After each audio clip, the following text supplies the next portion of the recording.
Happy Hunter. Aujourd'hui, nous allons faire la rencontre de Perrine. C'est une jeune femme engagée. D'ailleurs, j'ai rendez-vous avec elle dans un salon de thé éthique et engagé.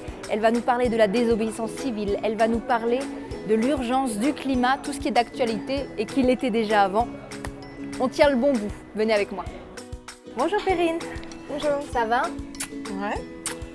Alors, j'ai fait un petit teasing, j'ai dit que tu avais beaucoup de choses à nous apprendre et tu as beaucoup de choses sur lesquelles tu vas nous sensibiliser.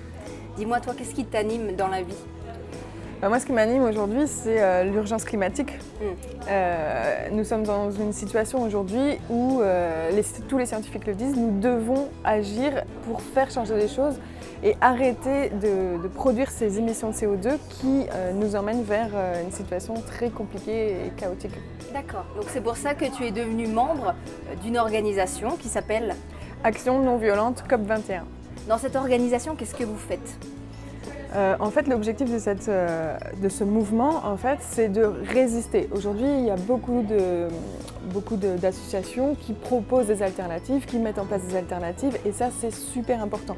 Mais par contre, quand à côté, on a des multinationales ou l'État qui ne fait pas ce qui devrait être fait par rapport à l'urgence climatique, c'est-à-dire réduire les émissions de CO2, mais qui vont faire des projets qui vont à l'encontre, et bien dans ces cas-là, on doit résister puisque ça annule tous les efforts des personnes qui développent des alternatives.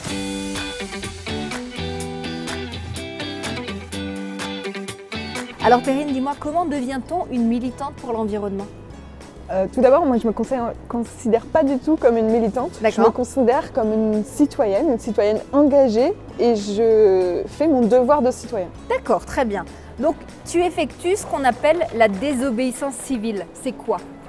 La désobéissance civile, c'est justement savoir dire non, savoir s'opposer ou résister ou alerter si la situation, la loi n'est plus légitime. Et pour autant, au bout d'un moment, on sent que ça nous pèse parce qu'en fait, tout ce qu'on nous dit que c'est normal, en fait, c'est pas tant normal. Et il y a des alternatives et on peut considérer le citoyen et l'humain et la planète au milieu de cette société et non comme une ressource uniquement. Absolument. Et d'ailleurs, c'est un peu ce qu'on va faire, on va essayer d'aller sensibiliser les passants. Je te suis. Donc du coup, c'est par là, non? Allons-y.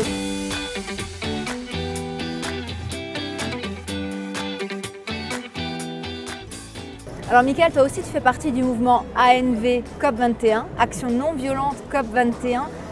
Tu participes à tous les regroupements? Oui, je fais toutes les campagnes depuis 1 an et demi avec le mouvement. Il y en a une en particulier où tu as pris des risques. Oui, c'est celle du décrochage du portrait du président à la mairie de Wittelsheim. Okay. J'ai choisi de faire ça avec un groupe, on était une douzaine, conscients des risques, conscients qu'on risquait de la prison, parce qu'on pense que maintenant il faut dénoncer les choses et on est légitime à le faire.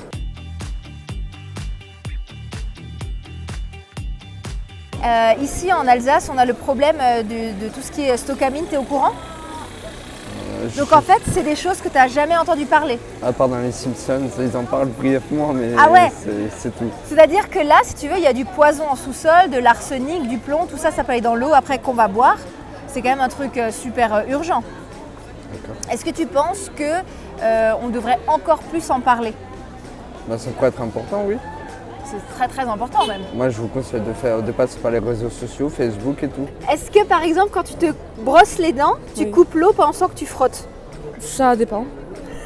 Ça dépend. Ok, donc éco-citoyen ça voudrait dire couper l'eau. Hein. D'accord, je couperai l'eau la prochaine fois alors. Et quand tu vas dans les magasins, est-ce que tu prends les sachets plastiques et tout machin, ou est-ce que tu emmènes tes grands cabas? On s'est mis au grand cabas, je vous mens pas parce que c'est vraiment trop encombrant. Donc ça c'est déjà bien. Tu es sur la bonne voie de l'éco-citoyenne. Voilà. Félicitations, tu fais un bisou. Alors Cécile, Mickaël et Perrine, venez chez moi. Bravo à tous pour ce que vous faites, bravo pour les risques que vous prenez pour nous, pour nos enfants, pour vos enfants peut-être aussi. Et nous on se dit Mach's gut et à bientôt. À la rigueur, je peux plutôt poser la... À la rigueur, ça va? Ils sont sérieux là?